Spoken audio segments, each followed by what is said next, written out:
Hi guys, this is going to be Levi, the job service coach, and in this video, I'm going to talk about the most important part of this business, GMB verification, the legitimate way.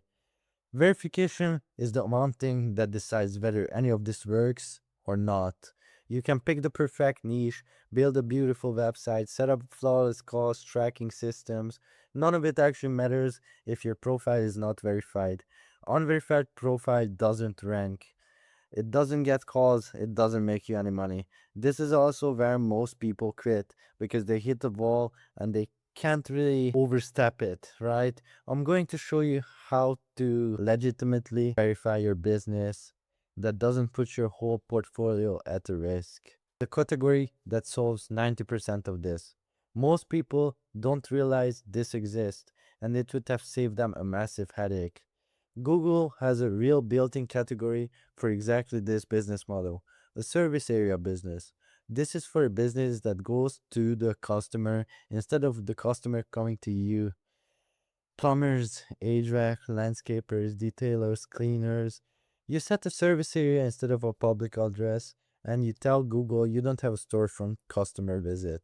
This isn't a workaround, it's the correct intended category for this exact setup, and it sidesteps the entire "do I have an address" problem before it starts. The email verification, it's going to be right here. Here is the fastest legitimate path to a verified profile. Step 1, register a real domain for the business. Hosting your GoDaddy, Namecheap, doesn't matter which one. Create a real business email on that domain. For example, info@yourbusiness.com, not a Gmail address. Gmail addresses are not good for this. Step 3, when you set up a profile, keep everything consistent. Business name matches the domain, real tracking number, accurate category, all these type of stuff. If they must match up, that's a really good part. When Google offers email verification, use that domain email. That's the most important thing. It sends a code, you enter it, and you are live. This is clean because everything connects to the domain. The email, the business name, it all matches up because it's all real. There is a chance that it can get suspended. I cover all that in my course on how to get it back up. Sometimes email isn't on the table, and that's fine. You can use phone verification. Google calls or text a number tied to your business. Do not use a tracking number that's already active and receive calls before you request it. Don't request verification on a number that was created just an hour ago. There's no chance you're gonna get verified. Use a real phone number of a real mobile device only. So, building a real trust signals. Verification gets you live. This is what keeps you live. Submit your website to the Google Search Console. This goes Google. Your domain is real, active, and connected to your brand, right? Then build citations, get your business name, address, and so on and so forth to other sites. For example, Yelp, BB, Bing, Places, Apple Maps, and then just get it across the web, right? Then fill out everything: business description, services, hours, holiday hours. Upload real photos supplied from your subcontractor. Get photos of your subcontractor and upload them. That's gonna get you a big trust score.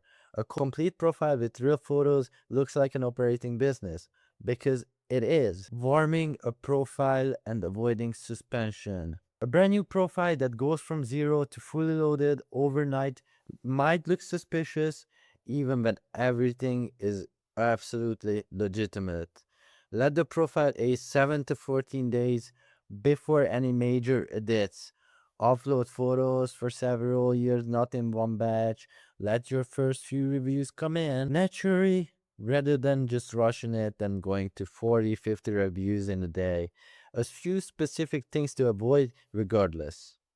Don't use a brand new domain the same week you create the profile. Let the site sit live for 3 to 4 days before you touch it. Don't change the business name, category, or address repeatedly after the setup. Don't log into the account from a dozen different devices. These patterns doesn't look good and it looks like you are hiding something. They are just what a real calmly business should look like. Like you want to make it look like that day to day. And that's the signals you have to give to Google. If a profile gets flagged anyway, you're gonna have to. So, even if a completely legitimate profile can get caught in a false flag sometimes, if that happens, Google has a real reinstatement process. Submit documentation that connects to your business name, to your address and operation, utility bill, lease, a business license, a bank statement. The more of these you can genuinely provide, the stronger your appeal is. If you're struggling trying to submit a video verification, I can personally help each student in drop surveys where we go into depth on the exact steps of passing a video verification at a super high success rate. That's the most legitimate path using video verification and is the long-term most reliable way of keeping your business online. So if you are struggling with video verifications, I can teach you how to successfully complete it and the exact steps in order to do it every time. We have tons of examples, videos, everything you need. Thank you for watching.